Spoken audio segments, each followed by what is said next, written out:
Hallo und herzlich willkommen auf meinem YouTube-Kanal. Ja, wie ihr das mit Sicherheit gerade seht, bin ich hier nicht in meiner gewohnten Umgebung, beziehungsweise nicht in meinem Aufnahmeraum bzw. Studio. Ich bin jetzt hier gerade bei mir im Wohnzimmer, denn heute machen wir mal etwas anderes wie gewöhnlich. Und zwar, ja, testen wir mal polnische Produkte oder auch zum Teil typisch polnische Produkte. Ja, wir werden einige Produkte probieren. Einige habe ich sogar von diesen Sachen hier noch nie gegessen. Wir werden auch einige einfach mal miteinander vergleichen. Hausgemachte Produkte mit Produkten aus dem Supermarkt. Und damit das auch nicht alles ganz so langweilig wird, werde ich mir auch teilweise die Augen zuhalten und muss das dann auch selber erraten, was ist jetzt aus dem Supermarkt, was ist jetzt selbst gemacht. Ja, welche Produkte haben wir denn jetzt hier? Dann haben wir hier drei verschiedene Sorten Gurken. Wir hier auch ja, Kiszone Paprika, also das sind ja fermentierte Paprika oder Sauerpaprika. Dann haben wir 3 Sorten Tomaten. Dann haben wir hier auch noch Marmelade, einmal selbst gemacht oder beziehungsweise 2 selbstgemachte, einen aus dem Supermarkt. Ja, ganz klassisch Barszcz, zwei verschiedene ja, Sorten. Dann haben wir auch noch Sauerkraut, einmal gekauften Sauerkraut, einmal einen vom Markt, vom Gemüsemarkt. Ganz klar auch pierogi müssen auch sein. Ja, mit Kapusta und Grzybabi, das heißt mit Kraut und Pilze, meine Lieblingspierogi. Dann haben wir hier auch noch selbst gesammelte Pilze vom Tassilo, den ihr wahrscheinlich auch aus meinen Videos kennt. Mit dem habe ich mein Interview gemacht, packe ich euch auch nachher in der Videobeschreibung. Könnt ihr euch auch gerne mal anschauen. Er ist auch ja, Pilzsammler und der hat mir ein Glas von seinen Pilzen mitgegeben. Dann haben wir hier auch noch verschiedene Senfsorten, auf die ich auch sehr gespannt bin. Und hier auch noch etwas. Und zwar habe ich in Polen Remoulade gefunden. Also ich habe vorher noch nie in Polen Remoulade gefunden oder überhaupt gesehen. Ja, dann würde ich sagen, fangen wir jetzt auch schon damit an. Ja, dann fangen wir einfach mal ganz klassisch an mit den Gurken. Und wir haben jetzt hier 4 Sorten Gurken. Ich habe hier sogar noch eine 4. Sorte gefunden. Die habe ich gerade im Vorspann nicht vorgestellt, weil ich die erstmal jetzt gefunden habe. Und zwar sind das hier ökologische Sauergurken aus dem Supermarkt, aus dem Biedronka. Ja, und deswegen haben wir jetzt auch 4 Sorten Sauergurken. Einmal hier die selbstgemachten von Schwiegervater. Einmal hier die selbstgemachten Sauergurken vom Markt. Wie gesagt, das sind die aus dem Supermarkt. Und hier haben wir die Maurosolne. Also ja, und ich werde jetzt nach und nach, ohne zu wissen, welche Gurke welche ist, einfach mal probieren und dann schaue ich mal, ob ich das erraten werde.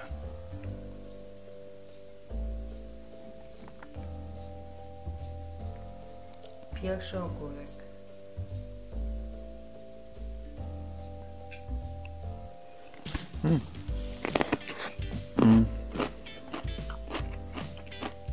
Mogę odkładać?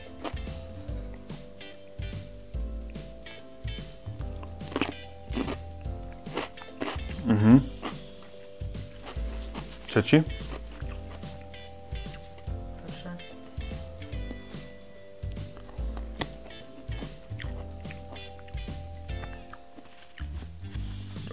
No, tak.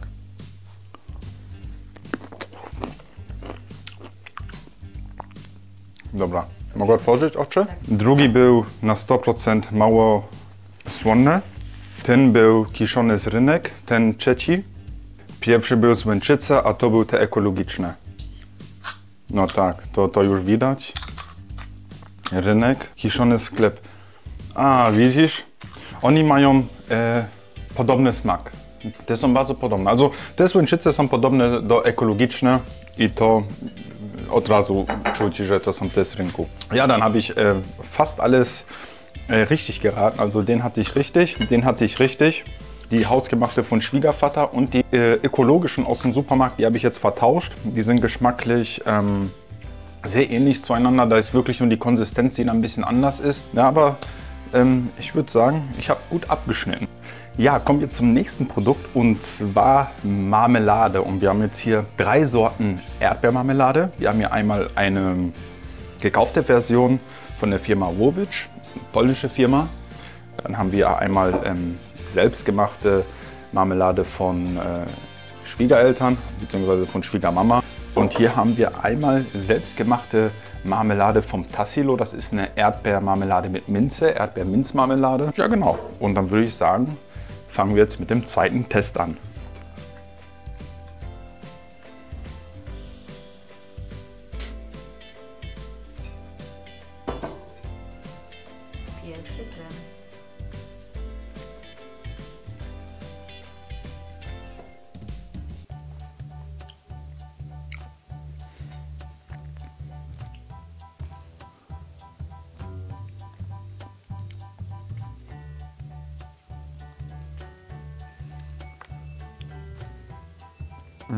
Dobra. Bo, nie. Mogę otworzyć? Tak. To jest Tassilo, to jest domowy, to jest kupione. Tak, to w ogóle nie smakuje. Ten nie? Kupny, nie? Nie, ten w ogóle nie smakuje. Te są bardzo dobre. To jest od Tassilo, to jest domowe. Also domowe od teściów i kupione.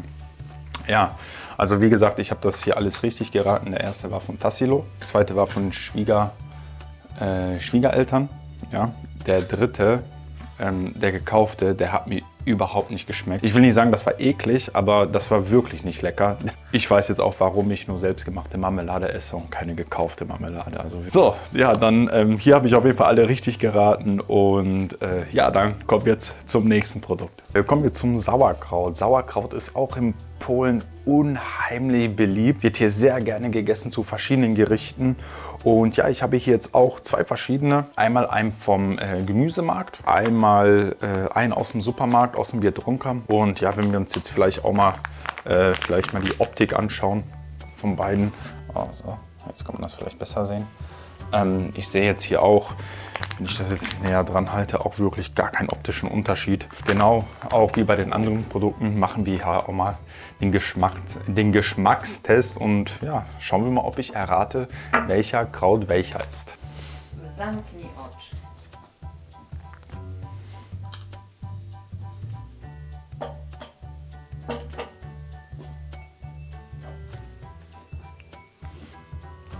Daj trochę więcej, tam było prawie nic.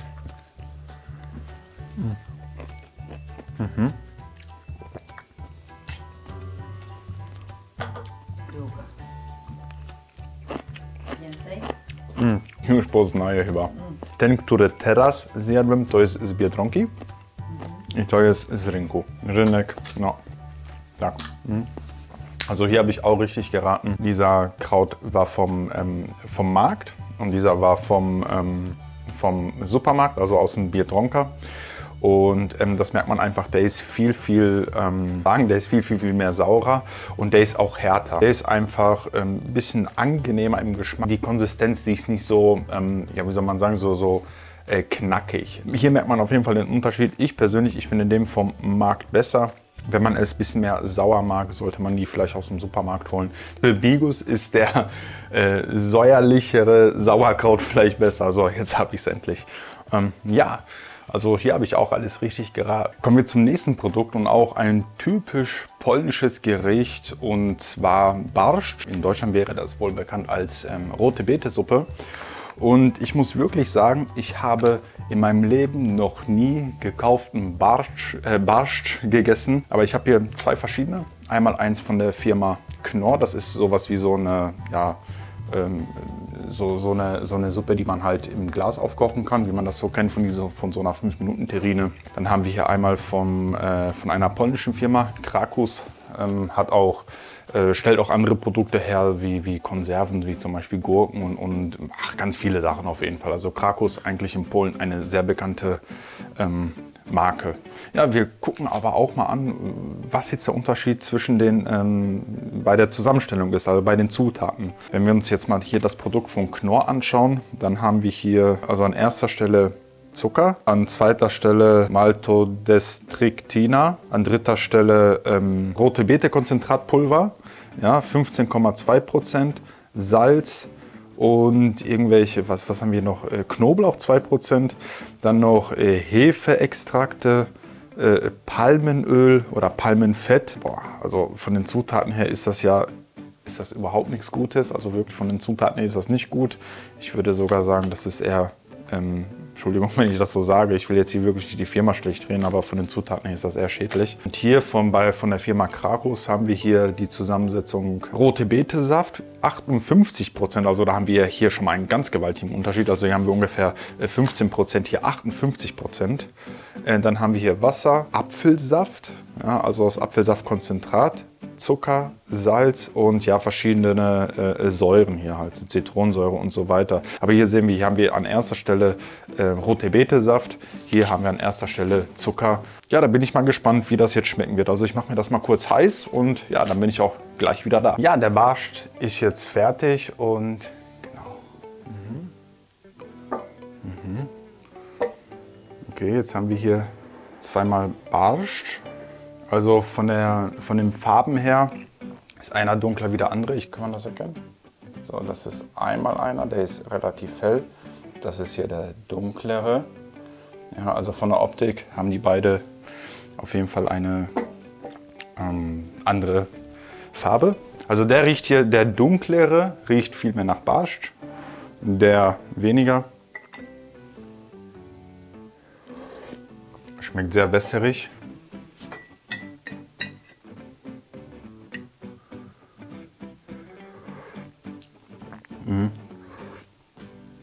Der schmeckt viel stärker. Und wenn ich das jetzt einfach mit den Zutaten vergleiche, würde ich sagen, das ist der von Krakus und das ist der aus der Tüte von Knorr.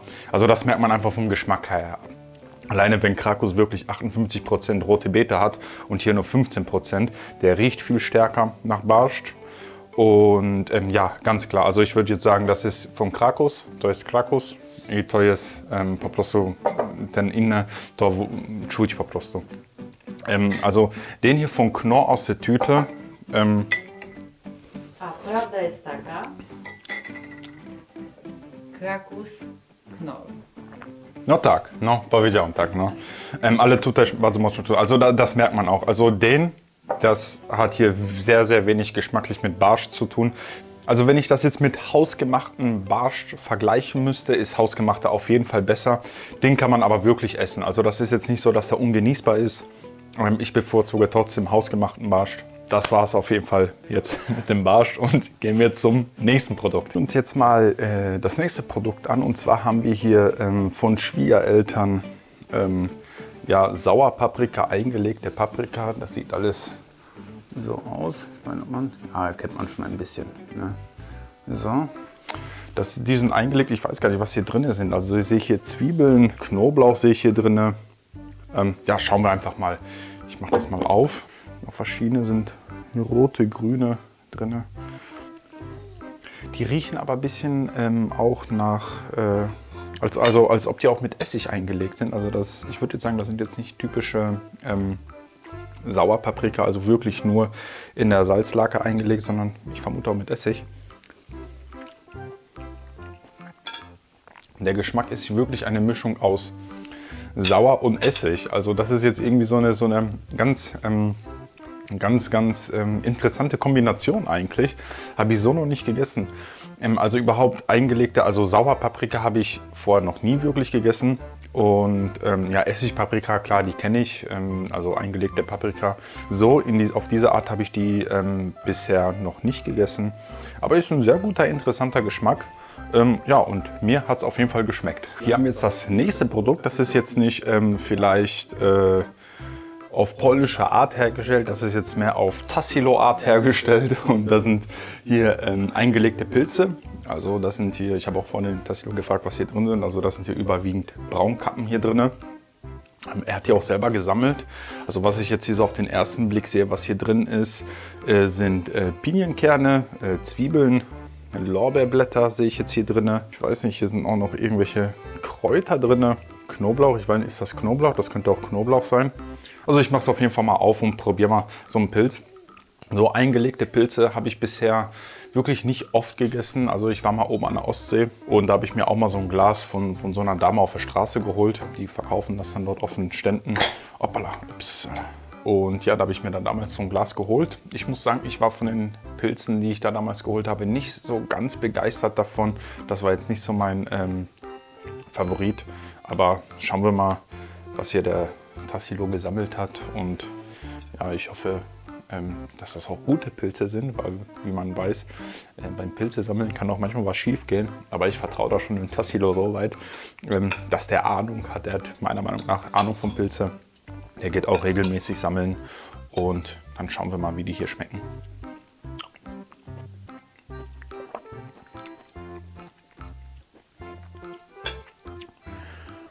Ich habe noch nicht oft solche eingelegten Pilze gegessen, aber ich muss sagen, und ich übertreibe jetzt nicht, das sind die besten eingelegten Pilze, die ich bis jetzt gegessen habe. Wirklich. Hier hast du eine gute Säure mit drin.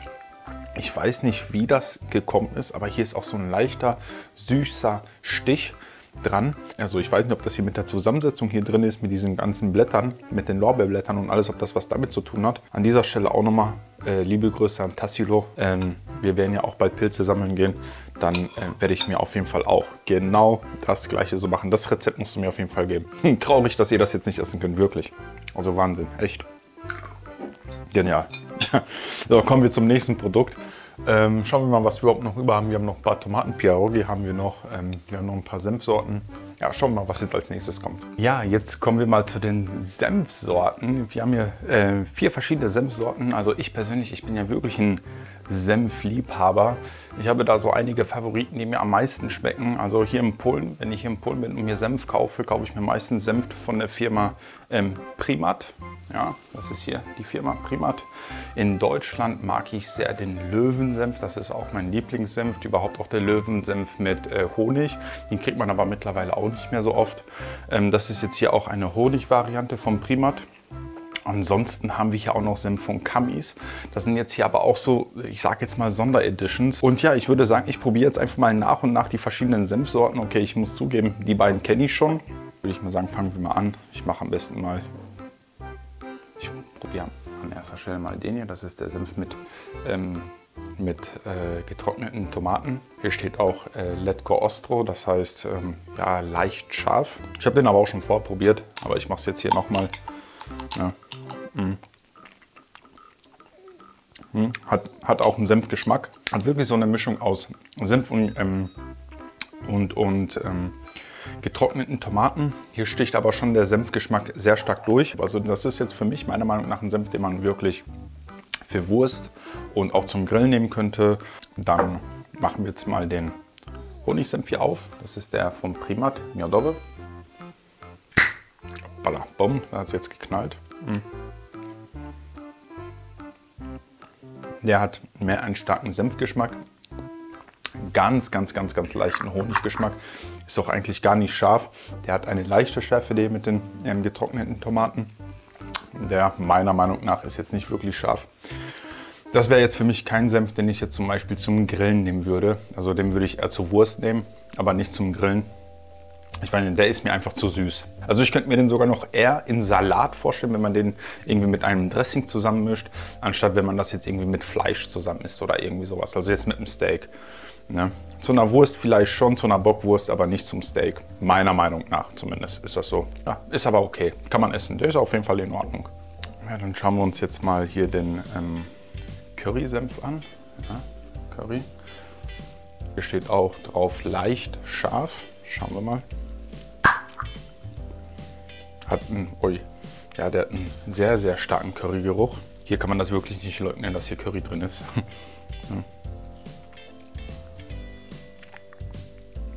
Meiner Meinung nach hat dieser Geschmack hier, diese Sorte, sehr wenig mit Senfgeschmack zu tun. Also hier merkt man ganz wenig Senfgeschmack. Hier ist der Curry, der sticht hier so stark raus, dass es echt wenig mit Senf zu tun hat. Der ist nicht schlecht, das schmeckt sogar gut, aber das ist jetzt kein Senf für mich jetzt irgendwie. Also man kann das wirklich gut zu Fleisch essen oder sonst irgendwelchen, vielleicht sogar, ich sage jetzt einfach mal typisch indischen Gerichten. Aber wenn man jetzt zum Beispiel sagt, ach, ich esse jetzt eine Wurst, zur Wurst würde dieser Senf meiner Meinung nach nicht passen. Hier steht auch, also ideal für Hähnchen oder indische Küche, steht hier sogar auf der Flasche drauf. Ja, kann ich bestätigen, ja. Auf jeden Fall nicht für Wurst oder so. Und jetzt haben wir hier den Mostardes Chili, also Senf mit Chili. Den suchen wir mal. Ja, der riecht auch schon ein bisschen schärfer. Ja. Vorsichtig. Oh, der ist scharf. Das hat wenig was mit Senf zu tun. Da sticht so eine knallharte Schärfe raus. Das ist nur Senf für eine Grillparty. Hat einen ganz leichten Senfgeschmack. Hier sticht die Schärfe sehr raus. Man schmeckt hier den Chili sehr stark raus. Also meiner Meinung nach sind alle Senf lecker, kann man auf jeden Fall essen.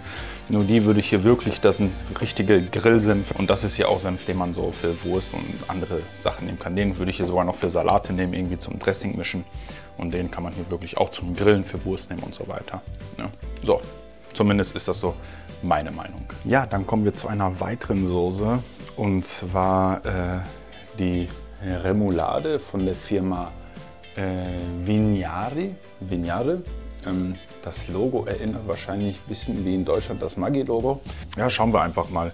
Also ich bin wirklich hier darauf gespannt. Also wie ich schon vorher am Anfang erwähnt habe, in Polen ist Remoulade eigentlich gar nicht so bekannt. Hier in Polen isst man wiederum zum Beispiel Sos Tatarski. Ich würde jetzt sagen, das ist sowas wie eine polnische Remoulade vielleicht. Also wenn ihr mal in Polen seid, probiert einfach auch mal Sos Tatarski, gibt es auch. Die ist sehr gut, kann man auch selber machen.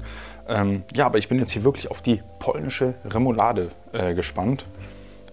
Ja, also vom Geruch her riecht jetzt nicht sehr stark. Schauen wir mal.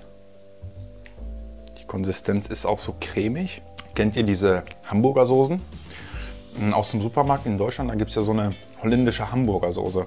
Und ich finde diese Remoulade, das ist so eine Mischung aus Hamburger Soße und Remoulade. Irgendwie so ein Zwischengeschmack. Hier sind auch Stückchen so Gurken drin. Schmeckt man auf jeden Fall raus.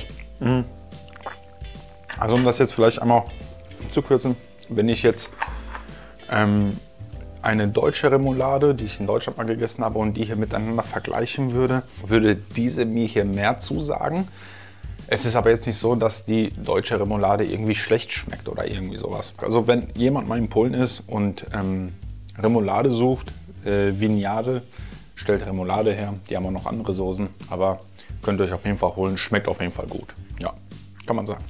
Hier haben wir jetzt Tomaten und zwar haben wir hier 3 verschiedene Sorten Tomaten. Also hier haben wir einmal Tomaten Malinove, also das sind, wenn man das jetzt übersetzen würde, Himbeertomaten vom Gemüsemarkt.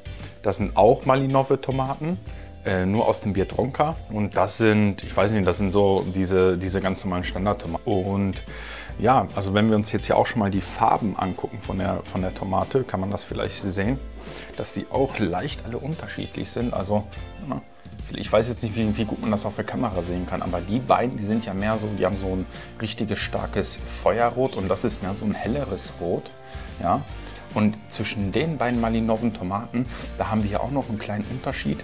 Wenn man hier drauf guckt, hier, ich weiß nicht, wie gesagt, ich weiß nicht, ob man das jetzt auf der Kamera sieht, aber hier sind so leichte so Sprenkler drauf.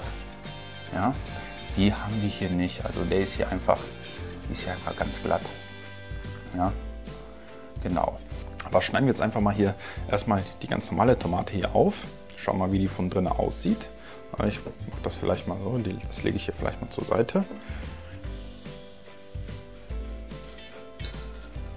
Ja, okay, ich viertel die jetzt auch nochmal. So sieht man das. So sieht das von innen aus. Man sieht das hier auch.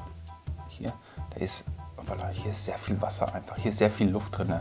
Also ich weiß jetzt nicht, wie gut man das jetzt auf der Kamera sieht, aber man sieht das einfach. Hier ist sehr viel Luft drin. Das ist jetzt hier die Malinove Tomate aus dem Biedronka. Machen wir die mal auf. Ich viertel die jetzt auch nochmal. Ja, hier sieht man auch, wenn man, ich versuche das jetzt hier vielleicht mal im Vergleich zu halten. Ja, das ist auf der Kamera wahrscheinlich sehr schwer zu sehen. Also das ist jetzt hier die Malinove Tomate und man sieht einfach, die ist etwas fleischhaltiger und hier ist auch nicht so viel Luft drin wie hier.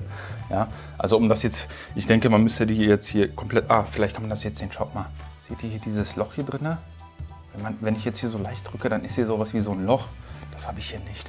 Ja, also das ist hier wirklich, das ist hier alles wirklich Fleisch. Hier kann man auch schon sagen, ja, also wenn man jetzt die einfache Tomate nimmt, ist die Malinove-Tomate aus dem Biedronka auf jeden Fall besser. So, und das ist jetzt hier die Malinove-Tomate vom Gemüsemarkt. Ja.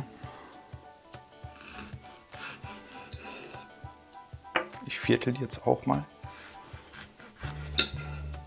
Ja.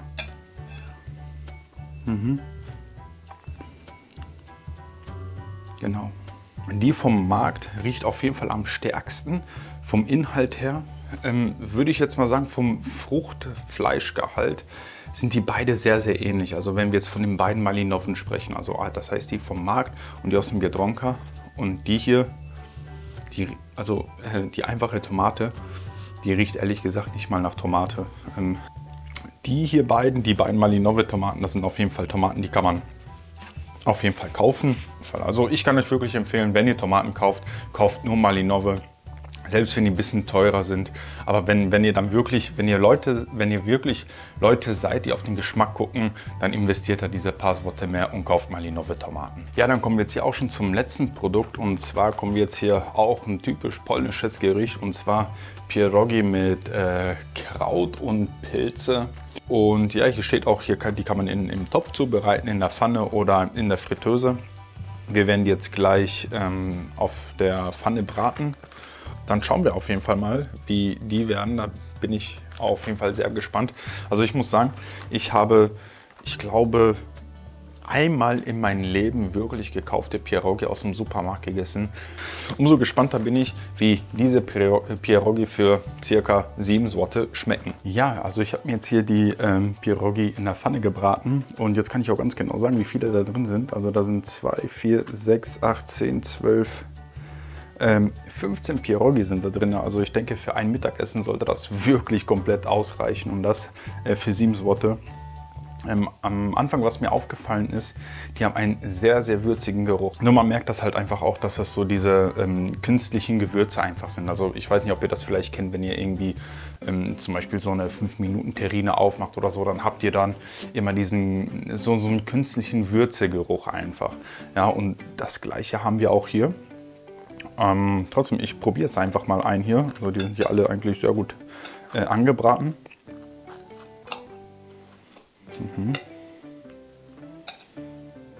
Ja. Jetzt weiß ich auch, woher der Würzegeruch kommt. Das kommt auf jeden Fall von dem Kraut hier drin. Der ist sehr stark gewürzt. Ja. Das kommt auf jeden Fall vom Kraut hier.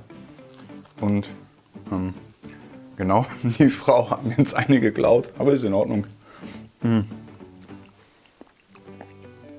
Ja, also die sind extrem stark gewürzt. Hoppala, die sind extrem stark gewürzt mit so einer, einfach mit irgendwie so einer künstlichen Würze. Kennt ihr vielleicht sowas wie aus dem Supermarkt, vielleicht Vegeta oder irgendwie sowas? Genau das Gleiche. Hier wird irgendwie sowas drin sein und das schmeckt man einfach raus.